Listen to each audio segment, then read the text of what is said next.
Is Friday, April 14th, and we are here to have some fun, answer some questions, and hopefully help you all out through this crazy pre-med process. I'm streaming both on YouTube and on Instagram Live. So depending on where you're watching, you can come hang out.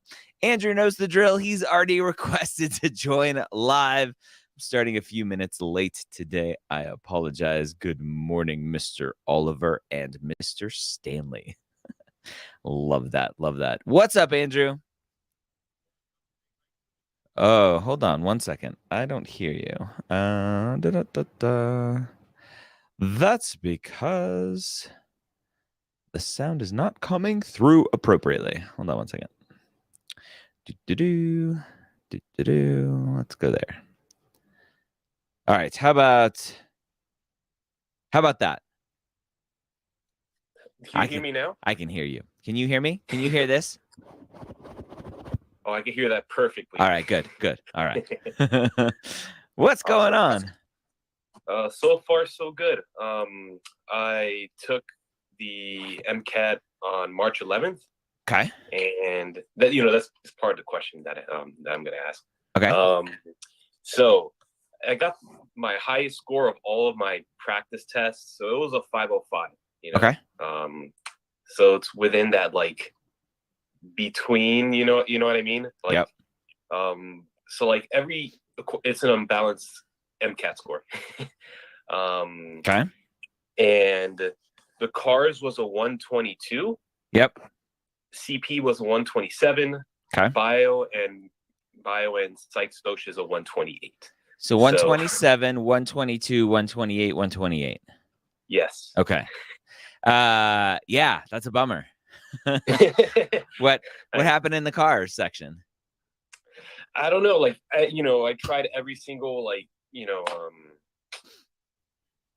strategy regarding, like, highlighting or, writing like a brief, like 3 to 5 words of each paragraph. I tried everything and, like, nothing really, worked out.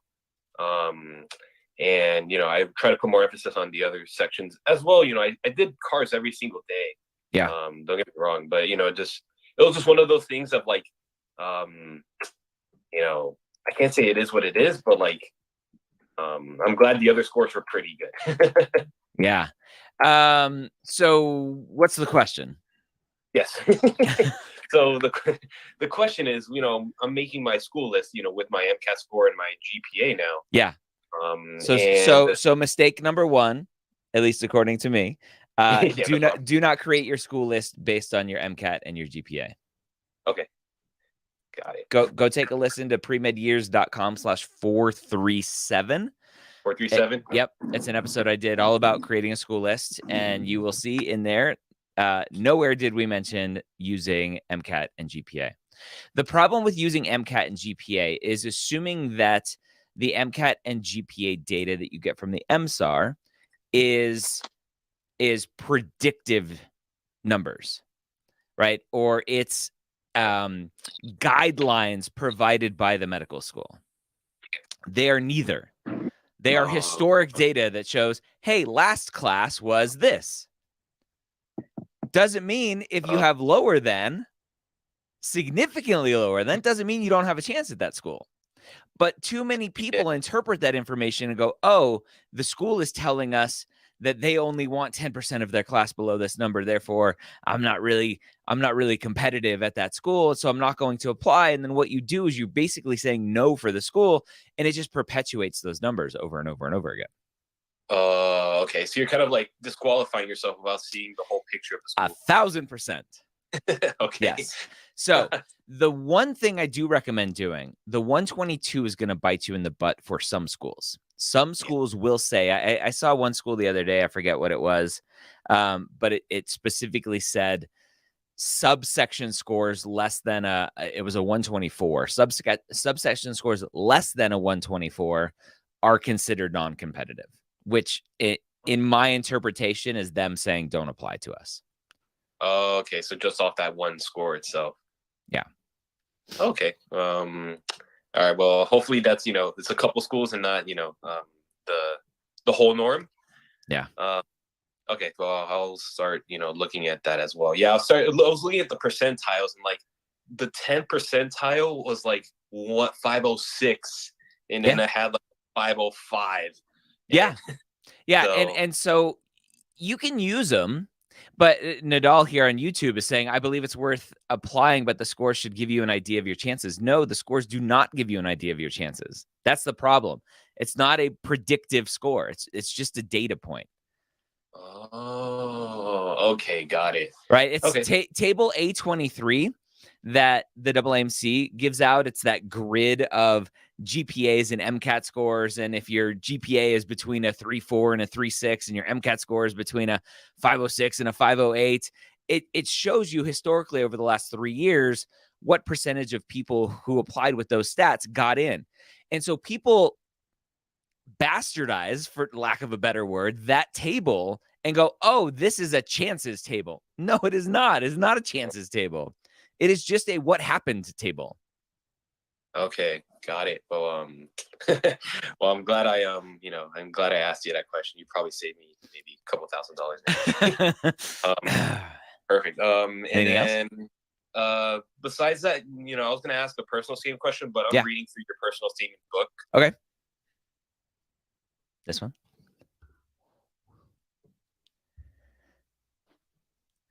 And Andrew froze. Oh, there you go. I'm in that chapter 5, and I'm still using, so I really appreciate it. All right. Good luck. You froze a bunch there, but keep crushing. Perfect. Thank you, Dr. Gray. All right, Andrew. All right. So if you don't know the game by now, I'm on YouTube. For those of you watching on YouTube, I posted a link you can join me live here on YouTube. If you're on Instagram, hello there on Instagram as well. You can request to join live. That's how I love taking questions. Can you explain about restrictive cardiomyopathy? No, I will not. This is pre-med Q&A, not cardiologist Q&A. I haven't finished all of my prereqs and I still apply to med schools. Will they reject me because of that? Most med schools do not require your prereqs to be done when you apply. On YouTube, Lauren's asking, hey, Dr. Gray, Lauren with an A, Dr. Gray with an A, Dr. Gray with an A. I'm just about to go into my second year of med school. Can you believe it?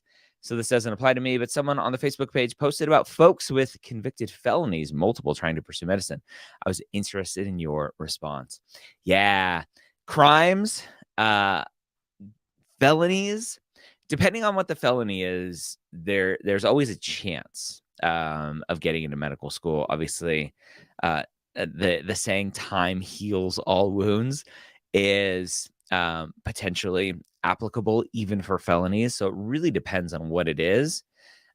Any sort of drug-related stuff is going to be hard, just because of the access typically to drugs and stuff as a physician. In the hospital setting and Pyxis and all of that fun stuff. Obviously, any sort of felony potentially where you're hurting another person, right?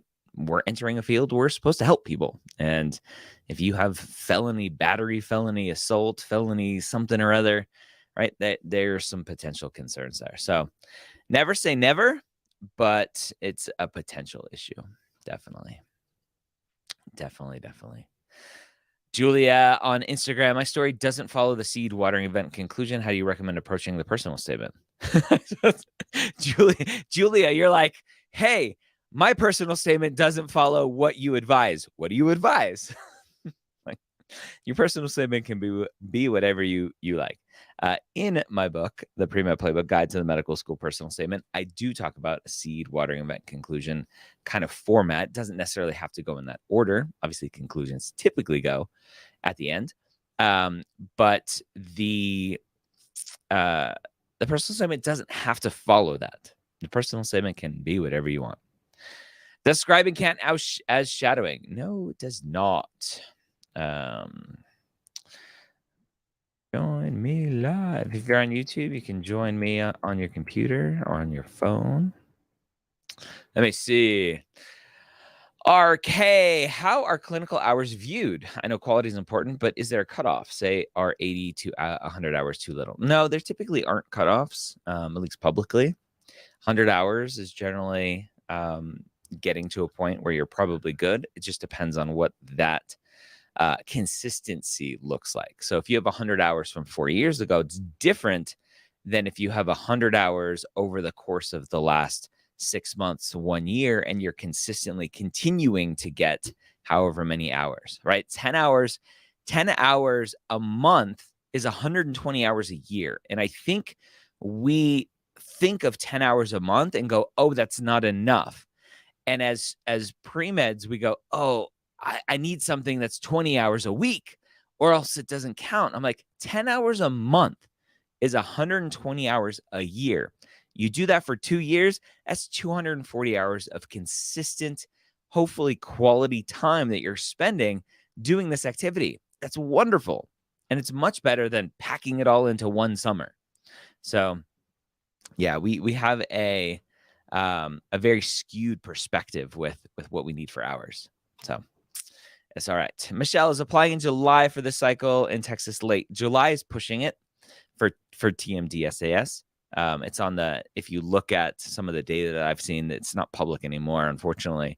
Like the percentage of applications that come from students who apply in May, June, and July, it peaks for May and June, and then July is starting to go down, August even less. So definitely helps to apply early. Again, if you're on Instagram, request to join live. You can join me. If you're watching on YouTube, I posted a link to join me live here on YouTube as well. All right. Let's talk about Mantos here. What's up, Mantos?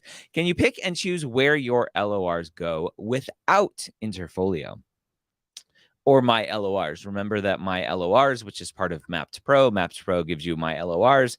It gives you access to chatting with expert advisors. And coming probably in the next week or two, it gives you access to Mapped Mail, which I'll talk about here in a second.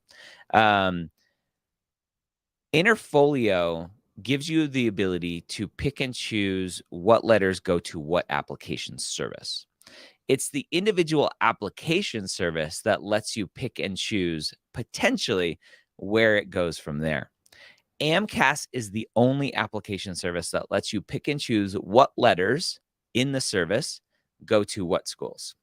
So ACOMAS and TMDSAS do not allow you to pick and choose where they go. All the letters in your ACOMAS application, all the letters in your TMDSAS application go to all of the schools that you designate. AMCAS is the only application service that lets you pick and choose. If you have 10 letters uploaded into AMCAS, you can send 5 letters to one school, 6 letters to another school, 3 letters to another school. You pick and choose that. AMCAS is the only one that lets you do that. My LORs, we built it from the ground up to be better than Interfolio. We've come a long way. We have a long way to go. TMDSAS does not work this year for My LORs. Unfortunately, they threw a wrench into our plans right at the last minute. But we're working with them closely. We're friends with them. We're going to get that sorted out. We have to get some basically accreditation stuff from the state of Texas before we can do stuff with them. So we're working on that. Let me talk about Mapped Mail for a second. Mapped Mail. Do you know like how often I hear as students are going through this process, going through the medical school application process, how many of you have applied? How many of you have been through the medical school application process? I was talking to one student yesterday for a pre-med years interview, and she talked about how when she was studying or doing anything, she always had a Chrome tab open or a browser tab open with her mail, her Gmail. And I'm looking at my Gmail now. I have a tab open and I see the number 5. That means I have 5 unread messages there. And she would constantly be looking at that going, did it change? Did it change? Did it change? Did it change? What if you didn't have to freak out and constantly be checking your email? Wouldn't that be nice? That's what Mapped Mail does. Mapped Mail is going to be a new service again in the next week or two. We're going to start beta testing it. And it will allow you with a Mapped Pro membership. Again, Mapped Pro gives you access to my LORs, gives you access to our expert advisors. You can chat with them right inside of the Mapped platform. If you have questions about your prereqs, questions about any sort of your activities, questions about LORs, anything like that, you can ask our experts. It also will give you access to Mapped Mail, which you will go into Mapped Mail. You will go into your Mapped profile. You will create a Mapped Mail email account. It'll be ryan@mappedmail.com, right? My personal email address, ryan@gmail.com, which it's not, but I'll just say that for these purposes, right? ryan@gmail.com is my personal address that I use for Mapped, and I potentially would have used for the application services. But Mapped Mail, I'm going to create a Mapped Mail account, and it's going to be ryan@mappedmail.com. I'm going to give ryan@mappedmail.com to the application service. And I'm going to say, hey, AMCAS, hey, ACOMAS, hey, TMDSAS, this is my email address. All of the schools are going to use that email address. The application services are going to use that address. And what it'll do to start, version 1 of this, will allow the email to hit our servers. We will send you a text message immediately that says, hey, you just got an email. Here's the subject. Here's who it's from. Go check your inbox. And then we will send that email directly to your inbox, right? So we're just passing it through to you, but we will be able to see it first and tell you it's coming. So you don't have to constantly be checking your email 24 hours a day. You'll just get a text message that says, hey, go check your email. We get so many messages from students where things are lost in spam. They get hung up. School, like if you use, I highly recommend, if you don't use Mapped Mail, don't use your school email address for your applications. There are so many issues that we see with school firewalls stopping emails. Don't use your school email. But if you did use your school email and you also used Mapped Mail, we would see that a medical school is emailing you. We would send you a text message that school emailed you. And then you would go and check your school email and you're like, I don't see it. I don't see it. Where is it? I don't see it. And then you would know, uh-oh, something got lost. And so we would have told you who sent it. You can potentially reach out to them and say, hey, I'm pretty sure you sent me an email, but I can't see it in my inbox. Can you send it to this other email address? So we're trying to prevent issues of lost email, going into spam, being blocked by firewalls, the constant stress of checking your phone, email. Like, don't do any of that. Just get a text message. Like, it's so nice. And then as we continue to build it out, we'll be able to track things and let you know. Like, you'll be able to say, hey, only text me for like, if I was accepted, right? And it's like, hey, we got it. Anyway, so that's Mapped Mail. It's coming soon. So does that sound cool? I don't know. Does that sound exciting? We've talked about it a bunch, and some people think it's cool. Let me know what you think. Again, if you're on YouTube, you can join me live. Just posted the link again. Hello there. Hey, Dr. Gray. How are you? Good, how are you? Wonderful. What's going on? Yeah, I just had a quick question. So I'm a traditional student. I'm finishing my sophomore year, taking regular classes. Now I'm in Orgo too, but I'm taking some of the prereqs in every summer just so I can finish faster. Yeah. And my school does not offer them during the summer, so I'm taking them at community college right next to my school. Why are you in a rush? So I was trying to finish all the prereqs by the end of next fall, so I can study starting like November. So like take the MCAT, whatever. How much faster are you hoping to finish? Like a semester earlier? Yeah, I might graduate a semester early. But okay. Like, that's not the goal. The main point was like to just. It's to clear out your schedule so you can focus on the MCAT. Yeah. So okay. Like I'm planning on taking a very light second semester. So okay. That's fine. And you don't want to shoot yourself in the foot by trying to cram all of these classes in faster, get a lower GPA, also that you can try to get a higher MCAT score, right? So there is a balance there. So just be careful. Mhm. Okay. So What's your question? Sorry. Yeah, would the school mind that some of these prereqs are online, because some are Yes. kind of harder to find? Yeah. So some schools will not accept online courses, online prereqs. So the best place to go is to the MSAR, the Medical School Admissions Requirements tool that the AAMC gladly sells you. And just look, and each of the individual school websites, these are all the MD schools at least, will typically tell you if online prereqs are accepted. Okay. All right. Thank you, Dr. Ray. Yeah, you're welcome. All right. Let's get William the pre-med. Hello there. Hello, can you hear me? I can hear you. All right, so I had a question about two classes that I took in the freshman of my I'm a sophomore now. Okay. But what's happening is I took a public health class, which doesn't count as a science class. Correct. Under MCAT classification guide, but it does count towards the COMIS, which is good. Correct. And I took a first year I took a pre-transfer class, which is a it's a like non-transferable at a community college. Okay. I didn't do so well, and I got a D in that, and I withdrew from my Gen Chem because I'll say, second semester I was taking college algebra with that class, too much to handle. So my question is, how will medical schools view this in terms of like improvement if I improve this semester? Yeah, I think you are only a sophomore, so you have lots of time to improve. So I wouldn't stress about it too much. Lots of students struggle early on, struggle with dual enrollment classes. So you have lots of time to improve, and you have options. You don't necessarily have to apply during the normal time frame. Maybe you graduate school and then apply so that you have a longer track record, more evidence of doing better. So it should be fine.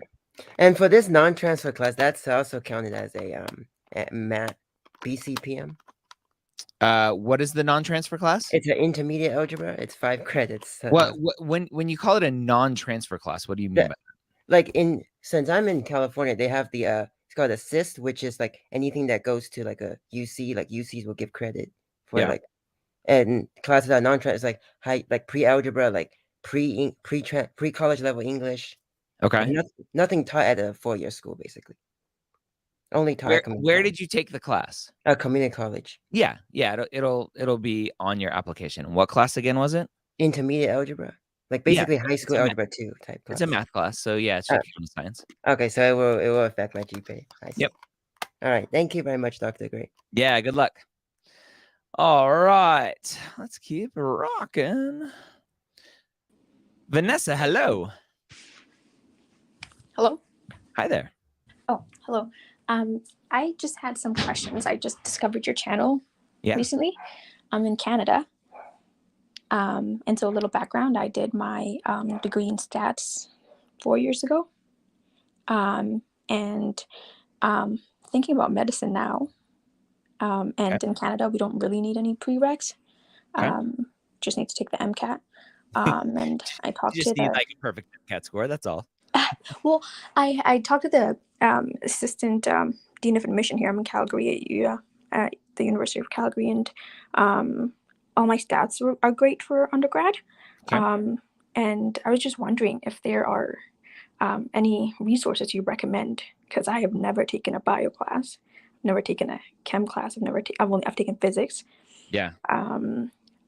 And I've never taken a psychology or a sociology class. So you're talking resources specifically for MCAT prep? MCAT prep, yeah. And yeah, I mean, you're basically... Is this heard of? Like, unless you're going to self-study all of those courses, or unless you're going to go and take those classes, you're going to have to self-study them all. So I would recommend probably a super in-depth course, like a Blueprint course or a Kaplan course, Princeton Review course.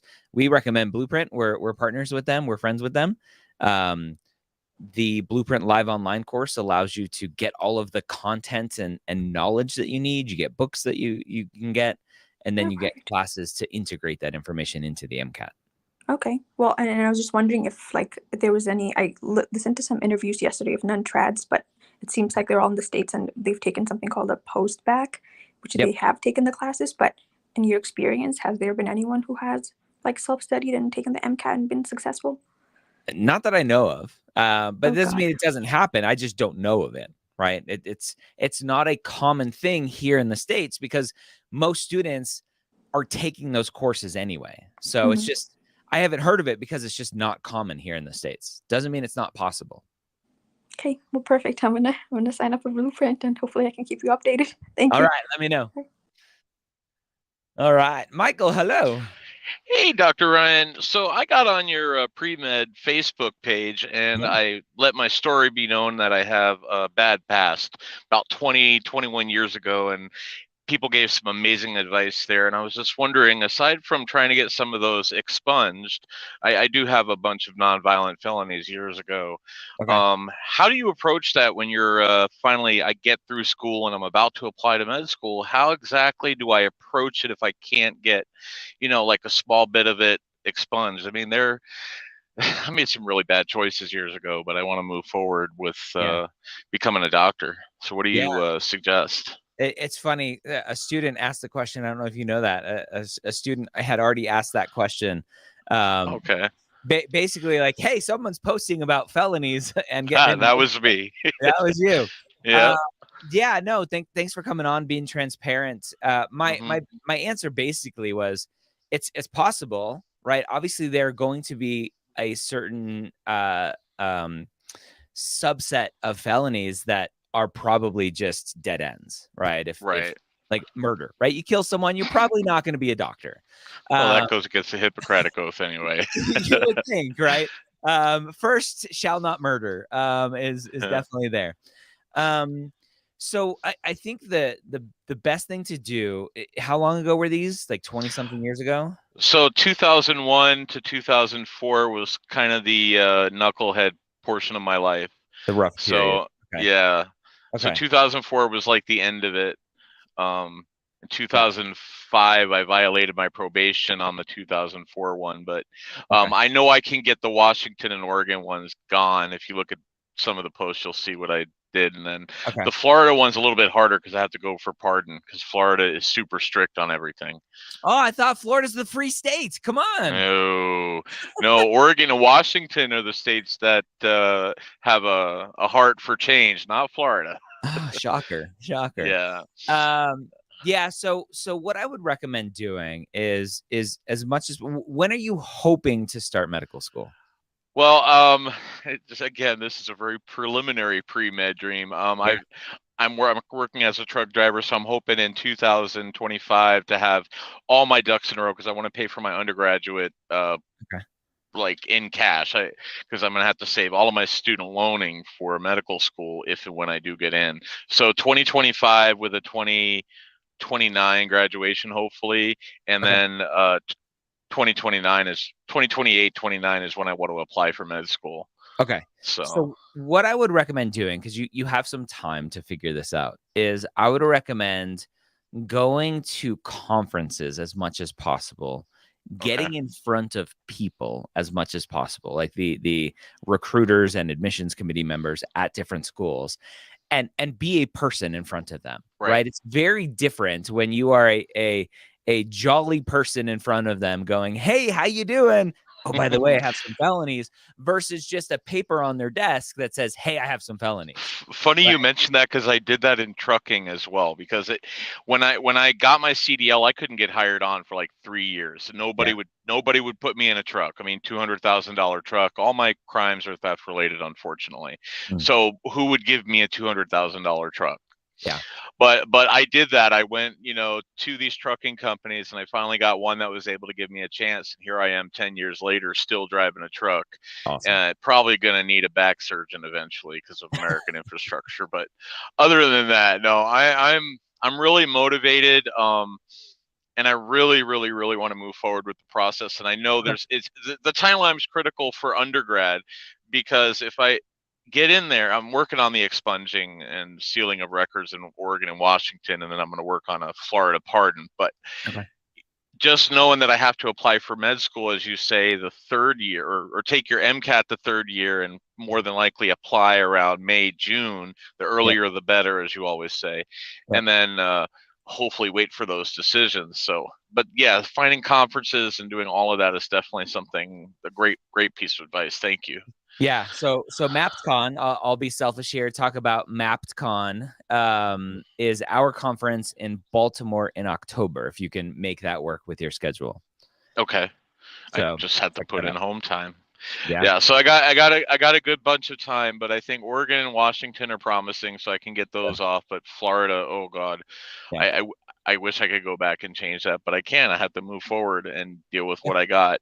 My other point, if you have a moment, is I don't want to settle and become a physician assistant, and I don't think it's any easier with my specific circumstances to become either a PA or a doctor. And my cousin told me to forget nursing. That's not even, nursing is less forgiving than either two. She told me this. It was her opinion, not mine. Yeah. So nursing is really hard to get into if you have a criminal history. So I've overcome this, and I will overcome that. And to everybody who is in here, who is on that post, thank you so much. There was so much insight, so much incredible advice there. Thank you. Yeah, really awesome. Your community is amazing. Thank you. I love them. Thanks, Michael, for chiming in and asking questions, and keep asking questions in the group, and I'll be happy to keep an eye out and see what I can do to help. And I'll keep on posting my updates as things happen. Hopefully people remember, like if I post, hey, I got Oregon's done, that would, that's, just small steps, baby steps. Nice. All right. Have a great one. Take care. Thanks, Michael. Bye-bye. Hello, Jason. Hi there. Can you hear me? I can. Hey, Dr. Gray. Yeah, just like Michael said, you're doing great things here with the channel. I recently started watching, and I honestly can't stop. Dude, it's so fun. Anyways, yeah, no, you're great. So I'm actually in radiation therapy school in Virginia right now. I'm at VCU, and I'm a junior. I graduate in spring 2024, so I got a year left before I get my radiation therapy license, and I can start practicing that. Funnily enough, my first experience in clinical immediately changed me from wanting to be a radiation therapist to be a doctor. Do rad-onc specifically, or just figuring out? Yes, absolutely. Rad-onc. I am keeping an open mind, though. I know I actually want to bounce this opinion off you. I don't know how it would reflect if I go into med school saying I need to be a rad-onc. Like maybe I should, you know what I mean? Like I'm sure I'm going to have some wonderful experiences there. So yeah, definitely keeping an open mind is ideal, because when you're applying to medical school, you're basically saying I want to be a doctor, not I want to be a very specific type of doctor. So keeping an open mind is good. Fair. Great. So I'm running into a couple roadblocks, like many people that you're helping. They're all, they have some roadblocks. And for me, it's once I graduate, I actually already have a position lined up. There are a couple of facilities like one in Mary Washington, et cetera, that want me to start working. I'm super happy about it. And I'm going to start like the Monday after I graduate. I'm going to, start working and start helping patients even more than I'm already doing with our clinical hours. While I'm working full time, I actually don't have the time to do, I haven't done orgo. I haven't done biochem. There's still more like prereqs that I have to take care of because the radiation therapy program does not hit all those. It's really geared to make you a radiation therapist. It's not really pre-med. So I'm worried that do I have to quit my job and take a full semester? You know what I mean?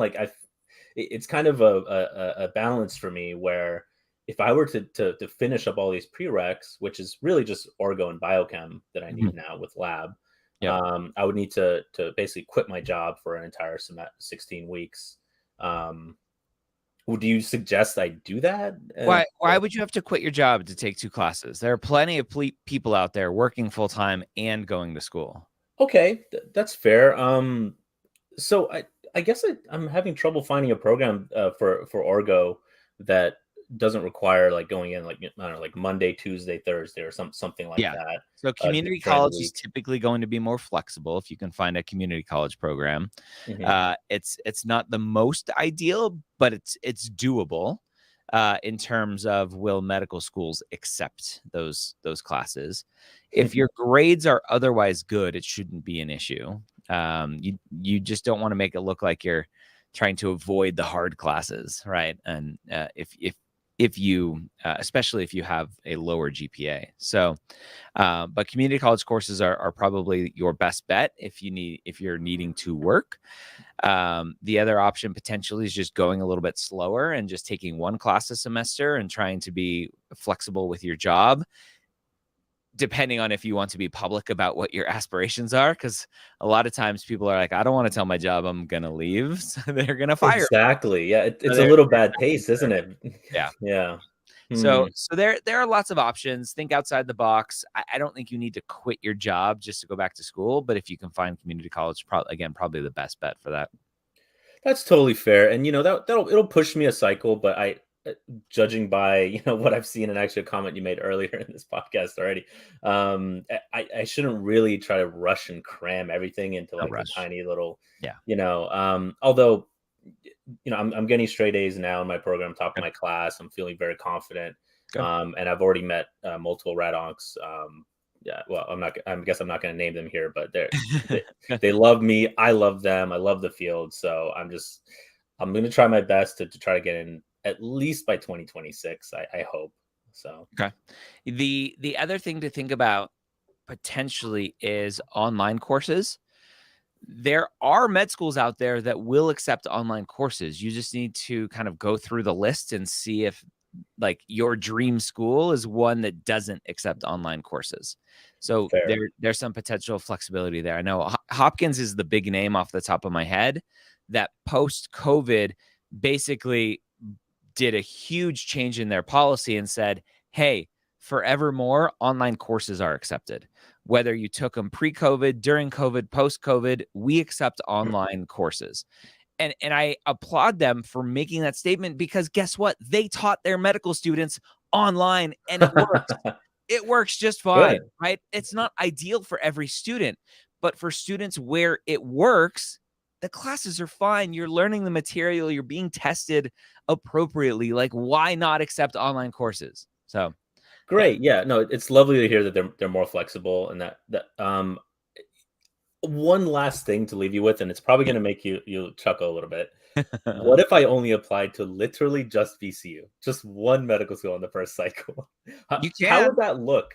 Would it actually make them think that I'm more committed to? No, because they don't know that you're only applying to them. Oh, they don't. Oh, okay, never mind. Nope. All right. Well, thank you so much. I appreciate your time. Now, does VCU have an early decision program? Now, that's a different question. So VCU may have submit it early. They may have an early decision program, in which case they do know that you're only applying to them, because early decision is a contractual obligation. You are saying, I am only applying to you. I'm only applying early decision. It means you're not applying to a COMIS. You're not applying to TMDSAS. You're not applying to Caribbean schools. You're only applying to this one school. And so that sends a different signal to the school that says, I want to come here for X, Y, or Z reasons. So check out if they have early decision there. I generally do not recommend early decision. For some people, it is a great decision. For the majority of people, it is not.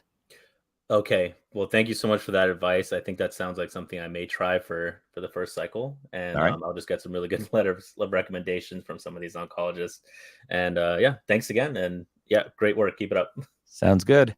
If you're watching on Instagram, I'm happy to take you live on Instagram. If you request to join live, you can hit that little plus button and a little camera button. I can bring you on here on Instagram. We do have some people on YouTube joining us live as well. Over the last couple of weeks, I started doing both. So if you want to join live on Instagram, just hit that little plus button.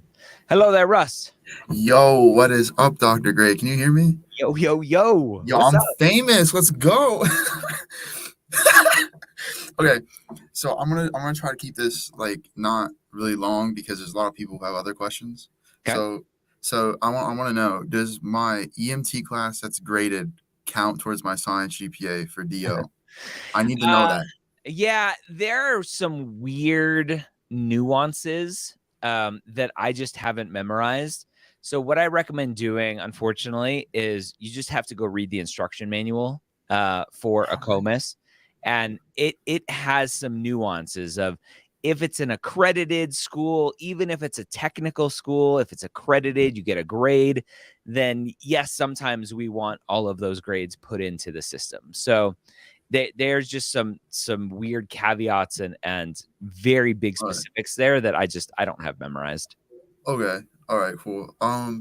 So I started a free training program like at my school for like EMS stuff. So like I have a question. So if I go to like a rural school and I start that type of program where students can receive it for free, should I talk about should I label that as like community service, or like how should I label that in my application?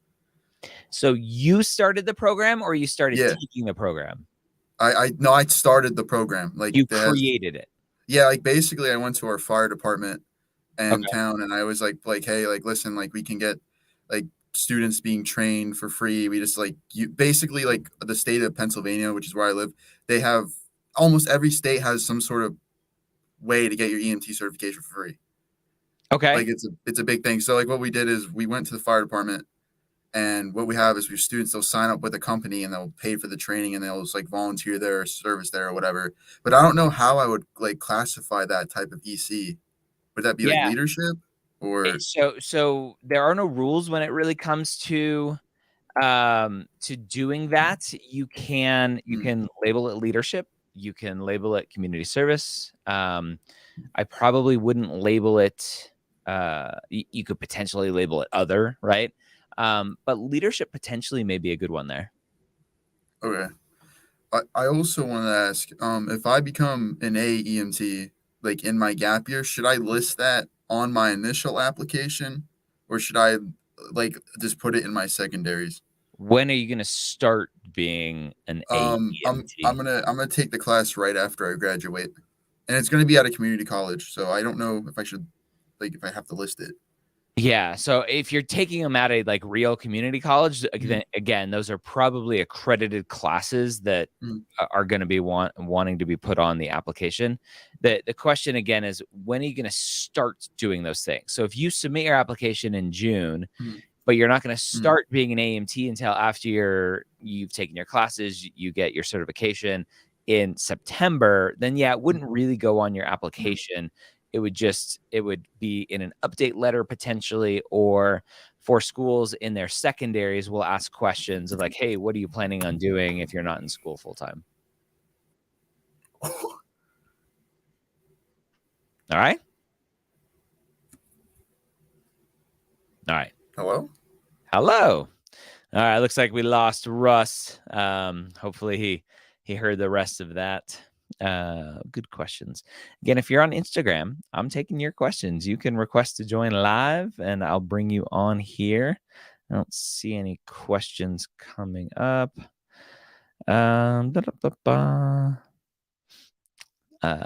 Trin saying I took classes and working full-time as a tech as well. Definitely going back to the previous student's question. Awesome. All right. Leanna, hello. Hello. Can you hear me? I can hear you. Great. Okay, so I guess I'll just give like a background story. 9th grade, my freshman year of high school was like when COVID hit. And so I went online and did a bunch of dual enrollment and ended up graduating from high school and community college at the end of my 10th grade year. And so like fast forward. Talk about being in a rush. Wow. You're like, hey, Dr. Ray, I'm 8 years old and I'm applying to medical school. Wow. All right. Kind of, sort of. So fast forward, I transferred to my like 4-year university. Luckily, it's in my like hometown. So did that, and I'm graduating 2 weeks, and I'm 16 currently. And so I'm like, I've gone through like the committee, like I have a committee interview the beginning of May, and I'm like, you know, getting ready to take the MCAT, going through that process. And so I was just wondering, like, do you have advice being so young? Yeah. get older. Like I don't know, like I don't know what advice you want. There are substantial issues with being a young applicant to medical school. Yeah. Maturity is obviously first, right? Are you mature enough? Life experiences, not even talking about medical clinical stuff, but life experience wise. Are you going to be able to relate to your interviewers, to your classmates? So that's an issue, a potential issue.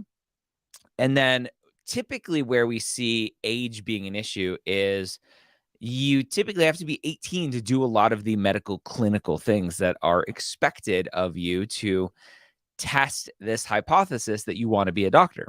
And so shadowing and getting clinical experience, being an EMT, being a CNA, medical assistant, whatever, you typically need to be 18 to do those things. And so if you haven't gotten those things, then you probably shouldn't apply to medical school until you have those things under your belt. Now, if you do have experiences and you're still really young, you just you can decide. Do you want to purposefully delay your application to get another year under your belt? Not necessarily to get more experiences if you already have them and you're continuing to get them, but just to get older and potentially remove some bias? Or do you just throw your hat in the ring and go, yeah, why not? Why not right now? Why not me? I've been volunteering at the hospital, like taking vitals and whatnot since I was 13. I don't know how they let me start that, but they did. And, like shadowing has not been an issue. So I guess another question, like you previously like touched on early decision. So do you have family? Like, do you have access? Like, are your parents in healthcare working at the hospital? No, actually, no, I don't. I think my age is, it's usually like, I don't say that unless it's like really asked. Like that's not like I don't start with that. So usually I'm kind of already have the position and then I like throw that in there instead of like. I mean, normally when you're like filling out these applications to be a volunteer, you put your age on them. Yeah. Unless you're like forging. A junior volunteer program. You're like, I was born in 1986.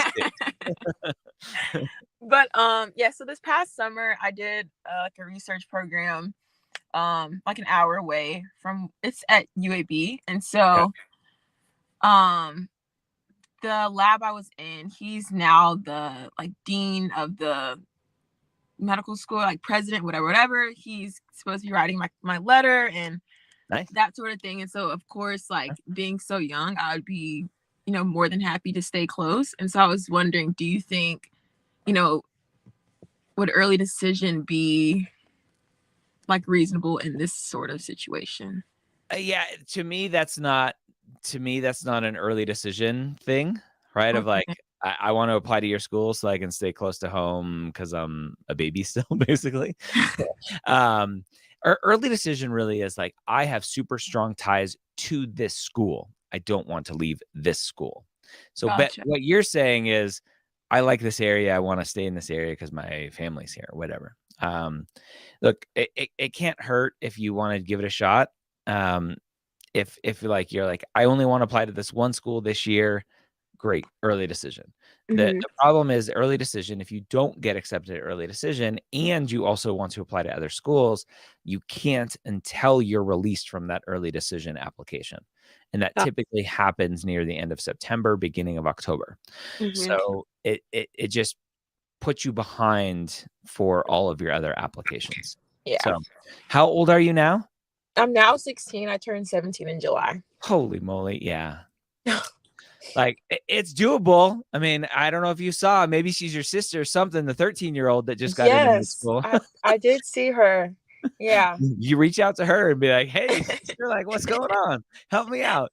And it was actually I think that was an interesting one because we had talked about that, like with the president or dean. I guess he was saying how like she was in, but she wasn't going to start actually until, later. Yeah. And so it's good PR. Yeah, it was good PR for her, but I don't think the school really like because it just wasn't, completely accurate. So here's my question. Mm-hmm. Leanna. Yes. Why are you in a rush? Like, do you have some rare genetic condition where you're going to drop dead at like 25 years old, and so you're trying to get it all done? No, I think for me, hopefully not. For so long, I've like been set on this and known that that's like the path for me, and so I'm doing my MBA with like a healthcare concentration next year, and that was kind of like in more effort of just like giving me some more time. I think because I just know like I can't really imagine myself, doing anything else. And like my grandmother, the reason I am getting my MBA is kind of also like a big focus of mine, like personally with like extracurriculars has been like healthcare, like policy and like inequities and that sort of thing. And so I just know, and I just like want to dive into it.